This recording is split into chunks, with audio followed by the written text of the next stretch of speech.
Coming up in this fully explained video, join me on this A321 as we leave the Orlando International Airport on a great climb to the south and approach LaGuardia up the Hudson on the world's most ideal approach. Let's get started.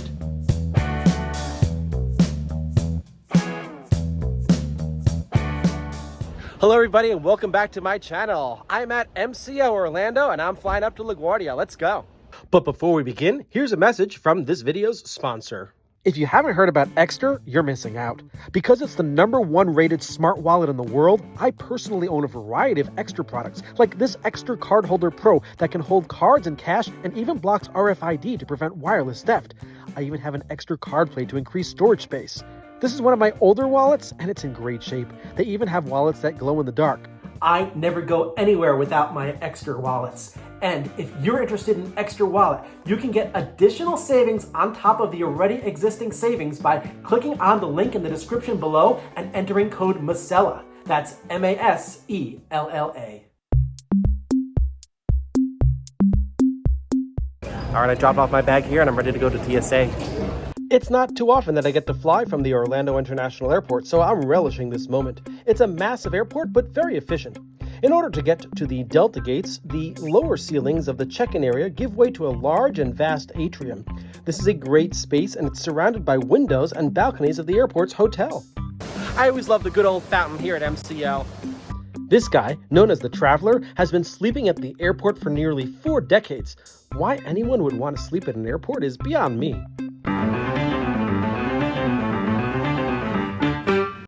After TSA, I headed over to the train station for gates 70 to 99. It's one of 4 satellites connected to the main terminal by trains.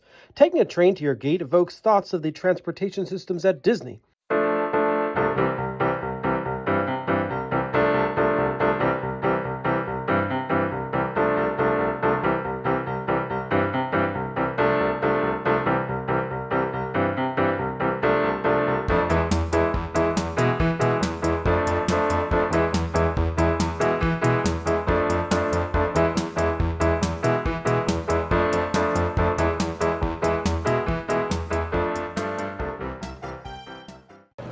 Okay, I'm in the gate area here. My gate will be leaving today from gate 77, which is behind me. My aircraft type will be an Airbus A321 up to LGA. Really excited about this.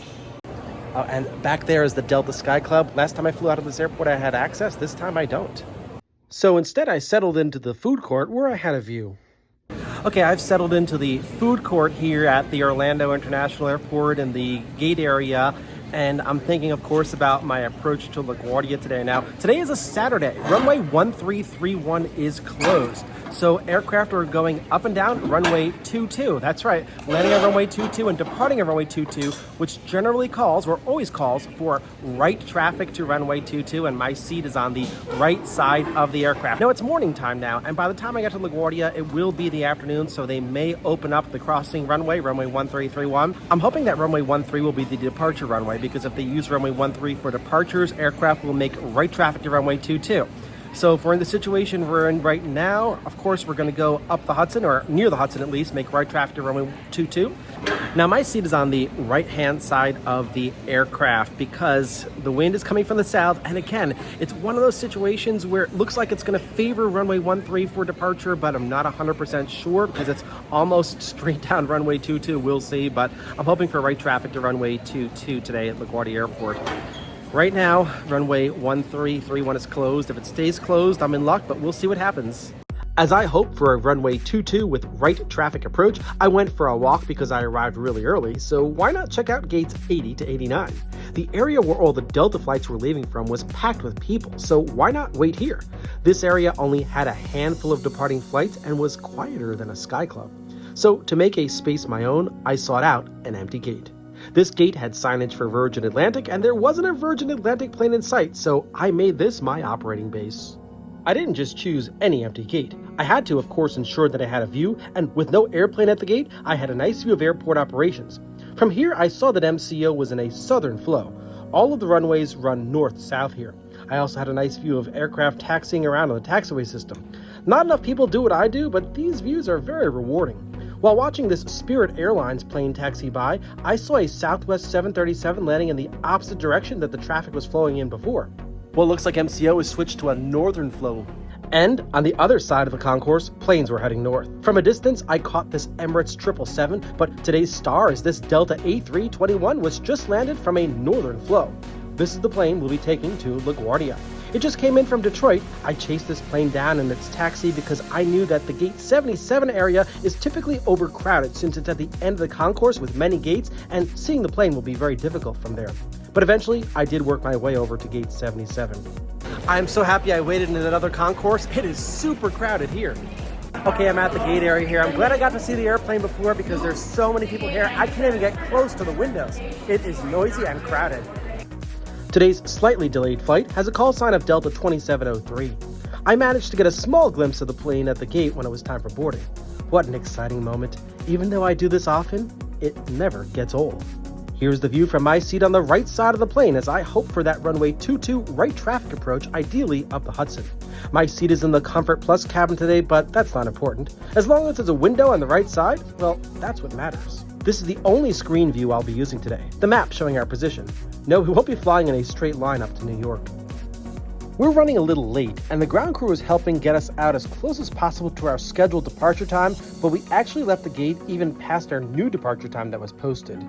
I got excited when I saw this ground crew member in position, but he was only there to help guide the food truck servicing the plane next door as it backed up. But we pushed back right after that, after it was assured that the ramp area was clear, not just directly behind the aircraft, but the position in which the tug will have us stop so it can be disconnected so we can eventually move under our own power. There are 4 gate areas here at MCO, and there's a lot of pavement to operate on.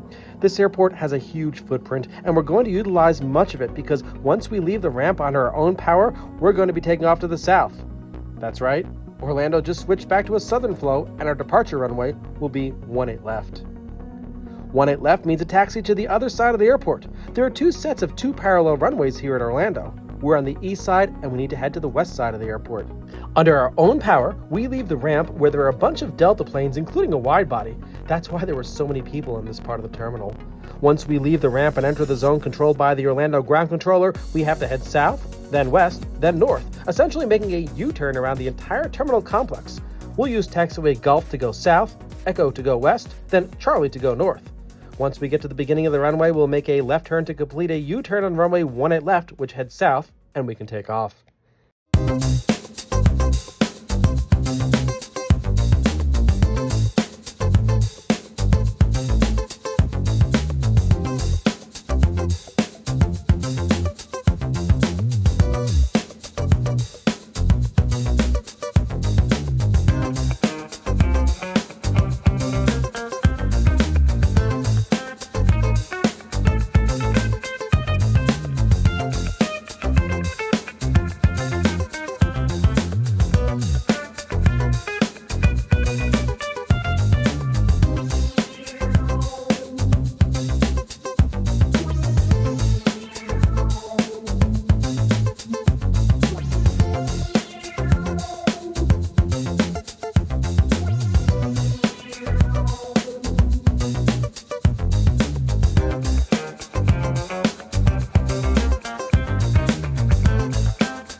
Things were looking good, but it's summertime and it's not easy to get a plane out of MCO sometimes. A heavy weather cell just passed right over the airport just as we near the runway, and we, along with other flights, had to wait it out.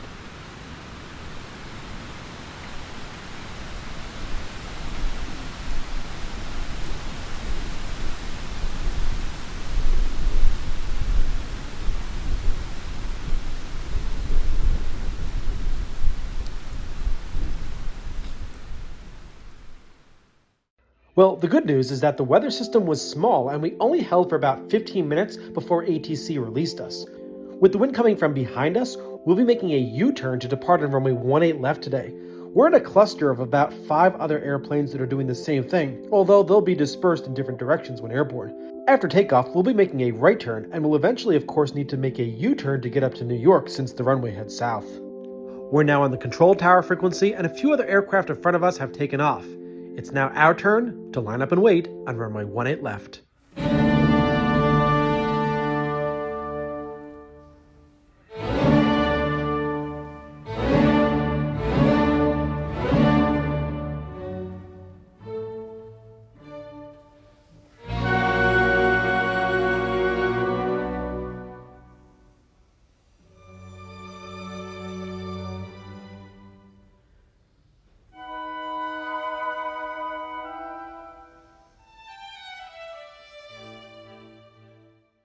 We're in position and we're just waiting for the right moment from the tower to issue us takeoff clearance.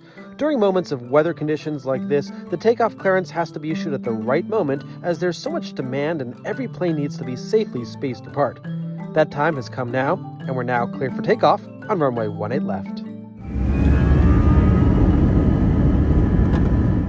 Runway 18 left is 12,500 feet long and is wider than most of the runways that I feature on this channel. It's 200 feet wide, and you can see how the edge of the runway is a bit of a distance to the center of this aircraft. Runway 18 left makes up part of the Western Runway Complex, and its sister runway is runway 18 right. Since we're still on the ground, it's hard to see runway 18 right now, but we will be seeing it once we become airborne, and to make things even better, we'll start a right-hand turn after takeoff.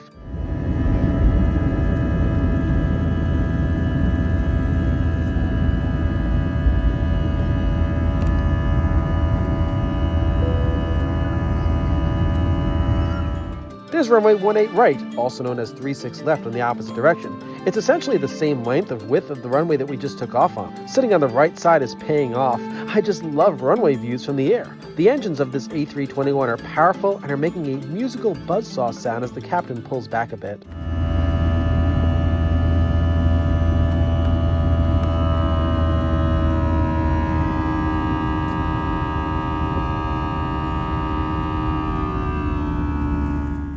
What a sound.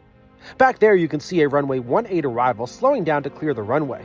We're completing our turn to the west, obviously not in the direction of New York, but we'll turn back to the north soon.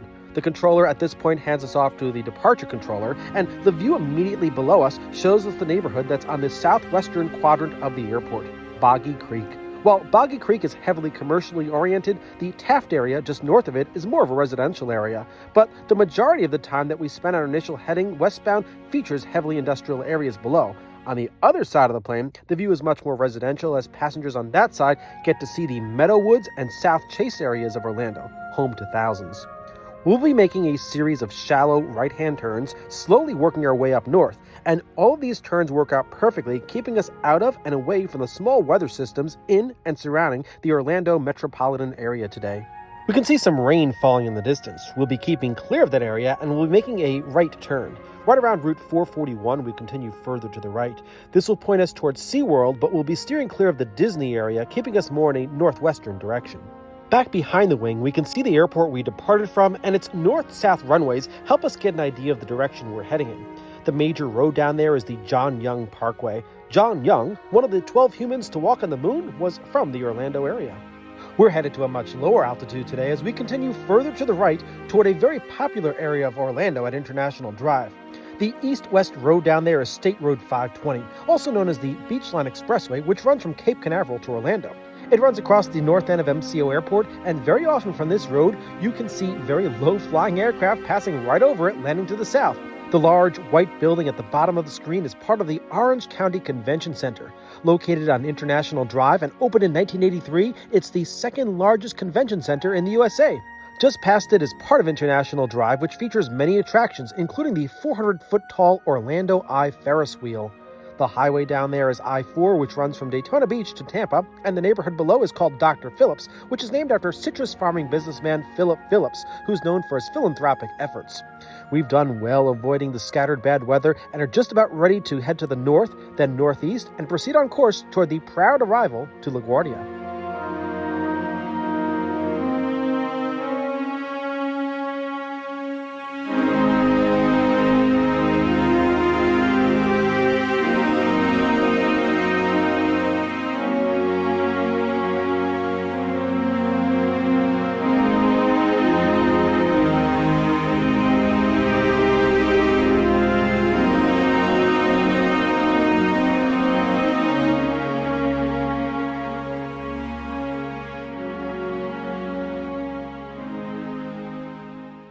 Since I'm seated on the right side of the plane, I'm looking for Florida's east coast of the Atlantic Ocean. Down there is Montanza's Inlet near Marineland, north of Palm Coast and just south of St. Augustine. I didn't get to see St. Augustine due to the clouds. While in northern Florida, I got a lovely view of the Jacksonville Beaches area. The large city of Jacksonville could be viewed from the other side of the plane. This is a very heavily populated area. There are 1.7 million people in the metropolitan area. Down there at the mouth of the St. Johns River is Naval Station Mayport, a Navy base with a protected harbor and a military airfield with an 8,001-foot-long runway. Just north of that is the Fort George Inlet. That's followed by the southern tip of Amelia Island. At the island's northern tip is the Florida-Georgia border. Down there is the Tybee Island area, and in South Carolina, we get a glimpse of Hilton Head Island. But we're going to move forward to the approach to LaGuardia now, because that is going to be the highlight of this flight.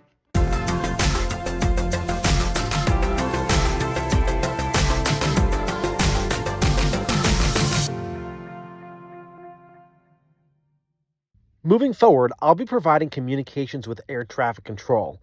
We've already checked in with New York Approach Control on the Proud Arrival, which takes us north over New Jersey toward New York City, and the controller provides us with some magic words. Delta 2703, descend and maintain 4,000, join the Hudson River North. Delta 2703, and maintain 4,000, join the Hudson River North. We just flew northbound over New Jersey and are looking at lower New York Bay, and directly in front of us is the Verrazano Bridge. The controller has asked our flight deck crew to join the Hudson River north.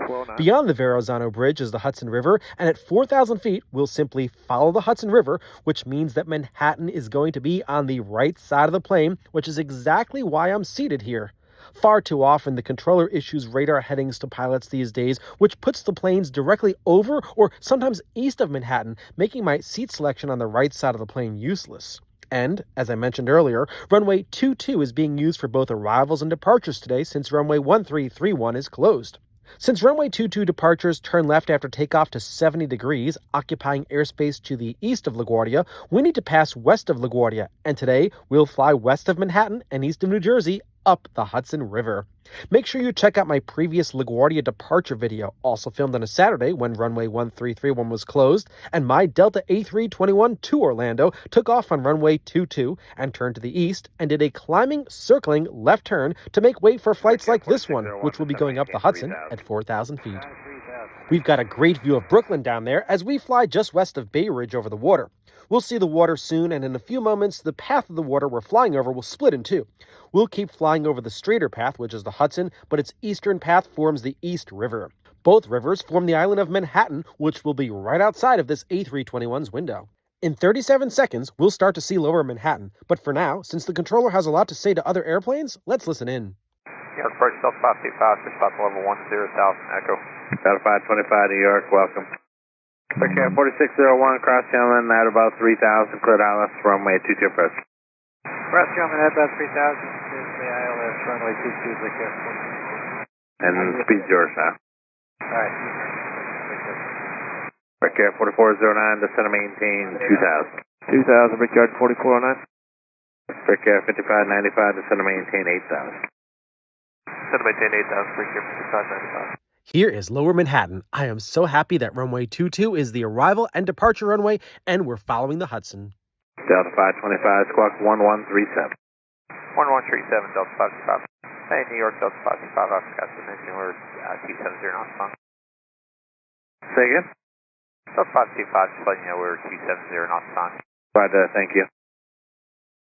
Break Air 4601, contact Harry 27. 827, Break Air 4601. Break Air 4409, turn runway 130, descend to 2,000. 130, we're on our way down to 2,000, Brickyard 4409. At this point, there's a bend to the right in the river, so following the river, the right wing dips, affording a great view of Midtown Manhattan. What a great view of the old and new skyscrapers down there. We are so fortunate today because this doesn't always happen. Now, remember, keep in mind why we're here. We're just allowing planes that took off on runway 22 to climb to the east. Many of them, including those that need to go to the south, are above us after having circled LaGuardia to the left in a climb to the north over the Bronx. We'll be turning over the Bronx at a lower altitude to the right soon. But at this point, a flight attendant made an announcement rarely heard on the PA system. Right over Central Park right now. Yes, that is Central Park down there, and it's really nice that the flight attendant pointed it out, but of course we're not right over it, as he said. We're right over the Hudson River, but we can't see the Hudson since it's directly below us, and only the passengers on the right side of the plane can see the park. But I was disappointed to see that so many passengers had their window shades down. They don't know what they're missing. I know I'm not missing out on that LaGuardia view in the distance. From up here, we get to look straight down runway 13, but that runway is closed. If runway 13 were the departure runway, which it often is, we'd still be in the position we're in now to land on runway 22. Runway 22 is on the pier that extends out into the water. Runway 22 departures today turned left to avoid us here west of the airport. We're now coming up on the Bronx, and sitting on the right side means that we'll get a view of nearly the entire borough from 3 points of view. But it's now time for us to get cleared down to a lower altitude. Delta 2703, descend and maintain 3000. Delta 2703, descend and maintain 3000. Getting cleared to 3,000 feet right now is an indication that we will not be going out too far for the right turn. Now, the 3 different points of view of the Bronx that we will see are from the west, which we're doing now, from the north, once we turn right, and from the east, once we join the final approach course. When we start our right turn is a function of how much traffic there is. More planes ahead of us means we'll turn later and go into Westchester County, but today traffic is pretty light, so we'll turn around the Bronx's north border.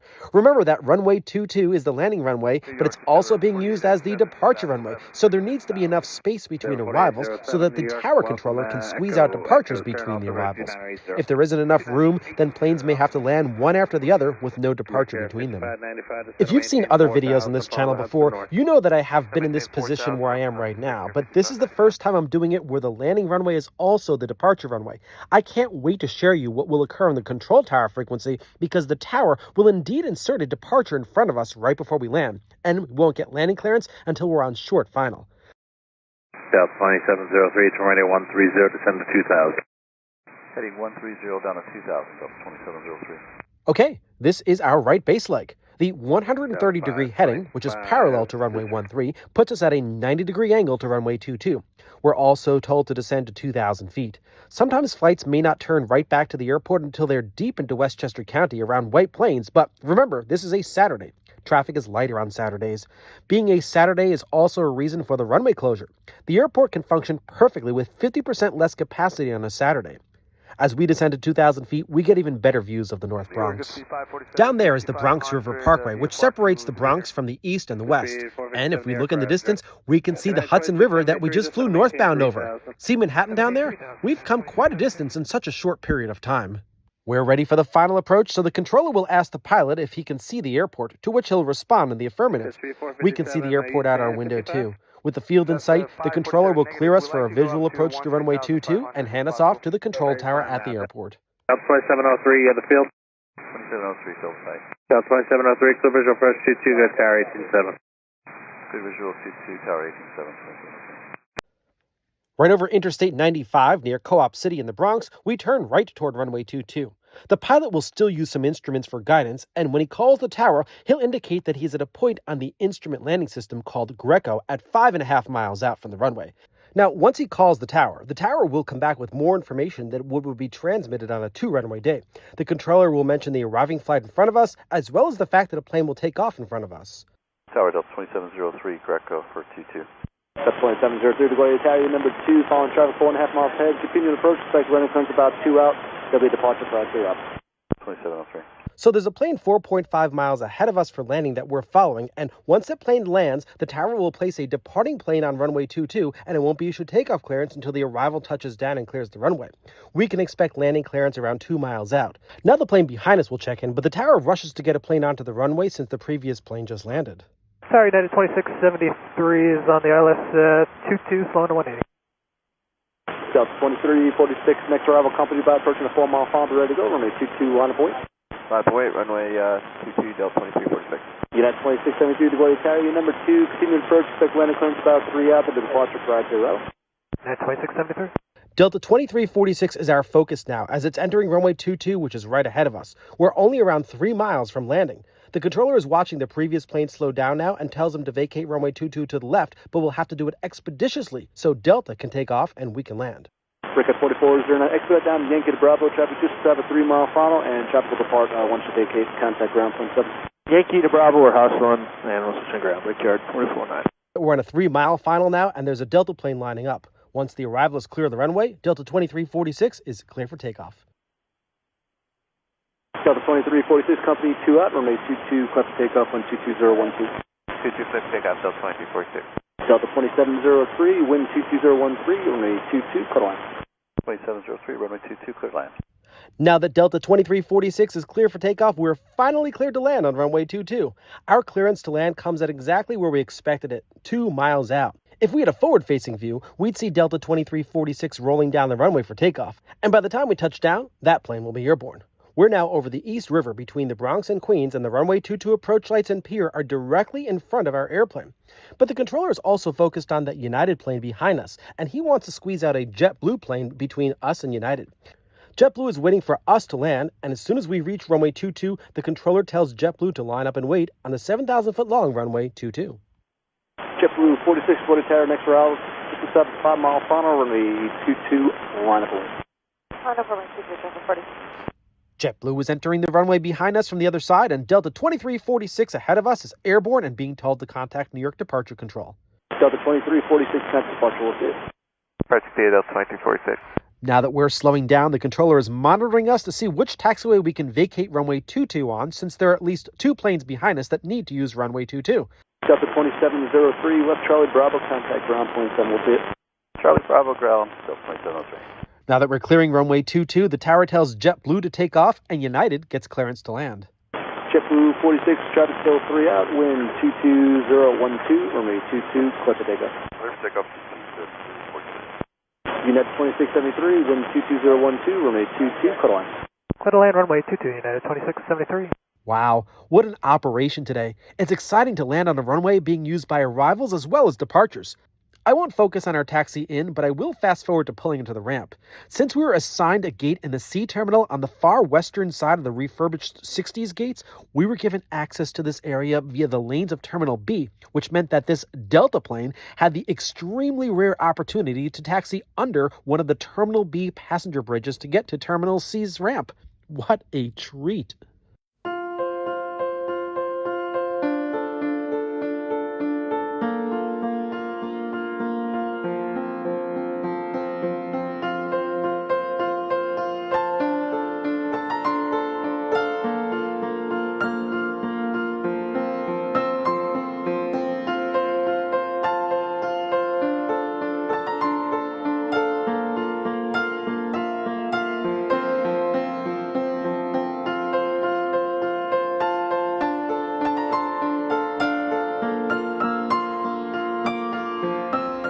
Well, we're back at the C terminal now. What a fantastic flight. And even though it seemed ordinary, the circumstances that led to the right traffic pattern to runway 22 were out of the ordinary.